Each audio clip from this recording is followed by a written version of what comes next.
প্রচারের জন্য কণামাত্র শক্তি ক্ষয় করিও না। আমি দৈনন্দিন মলমূত্র ত্যাগ করিলে তাহা যেমন তোমাদের মধ্যে উৎকটতম উৎসাহী ভক্তেরও প্রচারের বিষয় হয় না, অলৌকিক ঘটনা সম্পর্কেও তদ্রূপ জানিও। এমনকি নিজেরা যদি প্রত্যক্ষ এমন কিছু দর্শন বা অনুভব করো যাহাকে অলৌকিক ব্যতীত অন্য কিছু বলিয়া ভাবিতে তোমরা সমর্থ নহ, জানিও তাহাও প্রচার করিতে যাওয়া তোমাদের পক্ষে অসঙ্গত কাজ হইবে। অলৌকিক কাহিনী প্রচারের কুফল। যদি বলো অলৌকিক ঘটনা প্রচারের দ্বারা অপরের বিশ্বাস বর্ধনে সহায়তা করা হইবে, তবে তদুত্তরে আমার বক্তব্য এই যে কাহারও বিশ্বাস বর্ধনের যদি প্রয়োজন থাকে এবং আমার যদি সত্যই কোনো অলৌকিক শক্তি থাকে, তাহা হইলে আমি কি নিজেই তাহাকে আমার অলৌকিক সামর্থ্য দ্বারা অভিভূত করিয়া বিশ্বাসী করিতে পারিতাম না?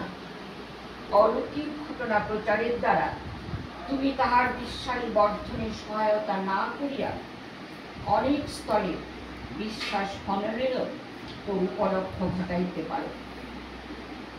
বিশেষত একটি অলৌকিক সত্য ঘটনা প্রচারের দ্বারা শত শত অলৌকিক মিথ্যা কাহিনী প্রচারের এক উত্তেজনা জনসমাজে সৃষ্টি করা হয়। ইহা একটি মনস্তাত্ত্বিক সত্য।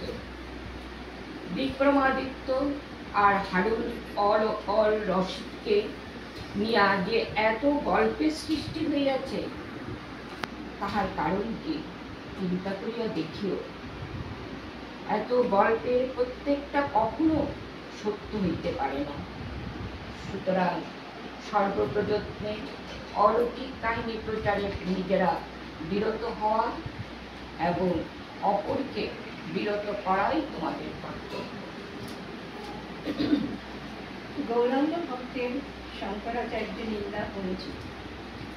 অদ্য অপরাহ্নে একটি শিক্ষিত বৈষ্ণব মতাবলম্বী যুবক আসিয়া আচার্য শঙ্করের নিন্দা শুরু করিল।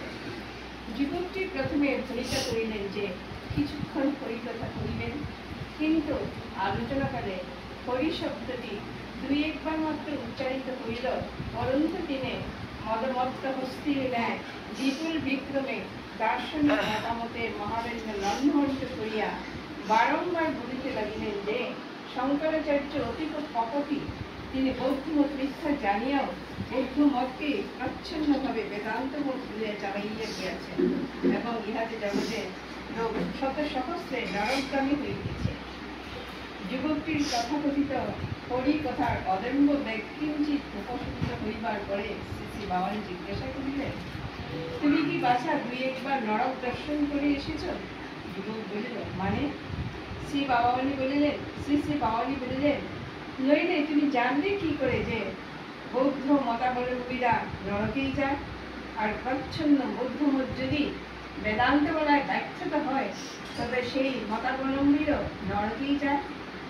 কেউ যদি সচক্ষে না দেখে আসে তবে কি তার পক্ষে এত দৃঢ়তার সহিত এই কথা বলা সম্ভব? যুবকটি জগতে প্রচার করে গেলেন, তার কোন প্রমাণ তোমার কাছে আছে? যুবক কয়েকজন স্থানীয় খ্যাত বা বৈষ্ণব ধর্ম প্রচারকের নাম উল্লেখ করিয়া বলিলে যে তাহারা এইরূপ কথা বলিয়াছে।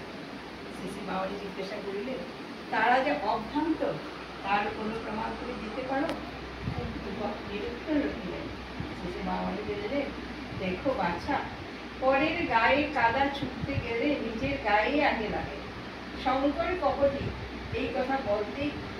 এই কথা যখনই বলতে যাব তৎক্ষণাৎ একজন শঙ্কর পঞ্চ প্রেম বন্যা চৌদিকে বেড়ান, স্ত্রী বৃদ্ধ বালক যুবা সকলেই বিবাহ।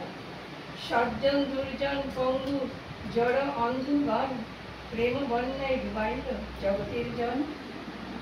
পাত্র বিচার নাহি নাহি স্থান, যেই যাহা পায় তাহা করে প্রেম দান। লুটিয়া খাইয়া দিয়া ভান্ডার জারে, আশ্চর্য ভান্ডার প্রেম সকলই বাড়ে। জগৎ ডুবিল জীবের হইল বীজ নাশ, তাহা দেখি পঞ্চজন মায়াবাদী কর্মনিষ্ঠ যত পড়ুয়া অধম সেই সব মহাদক্ষ ধাইয়া পালাইল, সেই বন্যা তা সবারে ছুঁইতে নাড়িল। প্রতিজ্ঞা হইল ভঙ্গ, তা সবার ডুবাইতে পারিল কিছু রঙ্গ।